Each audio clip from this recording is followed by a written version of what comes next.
in my head, you know I can't forget it. I try to move on, but you're the one that I dream about. I sit alone in my room, drawing up pictures of blue sky. Hello and welcome to my channel and happy Mother's Day. So today I have done a rose kind of inspired look, and this has taken me over 5 hours. I had no idea what I wanted to do as a Mother's Day look. I knew I wanted to incorporate flowers, but I had no idea what to do, and I wanted to bring my mum into it a bit, and I was inspired by these yellow roses, and there's some other flowers in there as well, but there are yellow roses in this bunch of flowers that my mum had downstairs. My mum always has yellow flowers in our kitchen because they just go with the colours in the kitchen really nicely, and she's always really had yellow flowers in there, probably since we moved in when I was 3 or 4. Say hello to natural hair.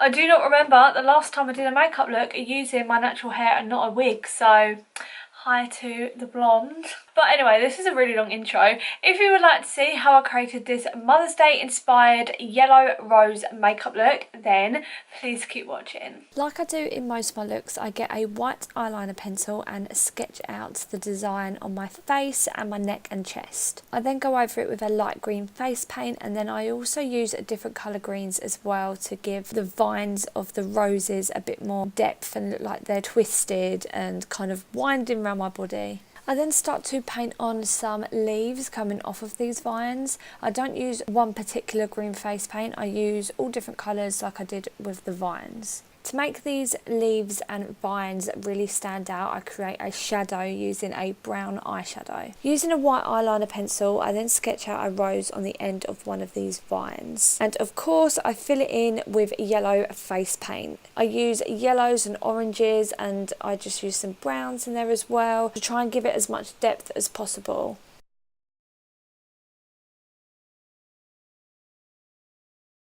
Once I've finished the rose, I go back into the brown eyeshadows and create a shadow underneath it. I repeat all these steps on the other side of my chest and create a smaller, more closed up rose, and then I move on to my face. Again, I'm kind of just repeating all the steps that I have already done, but instead I'm doing it on my face. So I start off with the vines, and then I go onto the leaves and then the flowers. I actually ended up painting 6 roses, and I made sure that each rose was different and at different stages, just so they didn't all look the same. So this is like a closed bud, and then I have a fully open one and a semi-open one, and yeah, I just wanted to make them all look very different.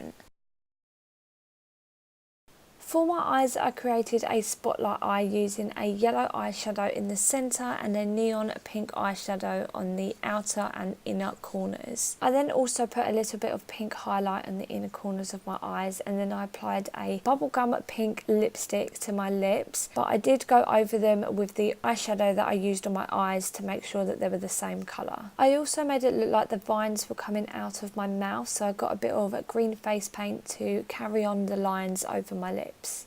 So this is the final look, and I think this is the most kind of detailed, complicated look I have ever done, and I'm so happy with how it turned out. I'm so happy I was persistent and stuck by it and did it, and even had the guts to even try it, because at first, honestly, trust me, like, I did not have the guts. I was thinking I'm not going to be able to do that. Why do I even try, because it's just not going to end up well.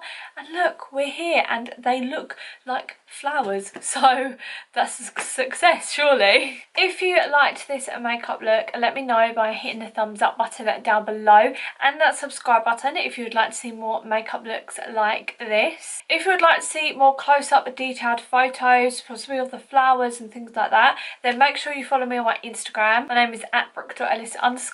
it will come on the screen somewhere, and it will also be linked in the description down below. Thank you so much for watching this video. I hope you have a lovely, wonderful Mother's Day if you live in the UK like me. I think around the world they have them on different days, but if you live in the UK and are celebrating Mother's Day, I hope you have an amazing day. If today's a bit of a difficult day for you, then I'm sending all my love to you, and I still wish that you have a good day. Just stay strong, and yeah, and I hope to see you all in my next video. Mwah. Bye.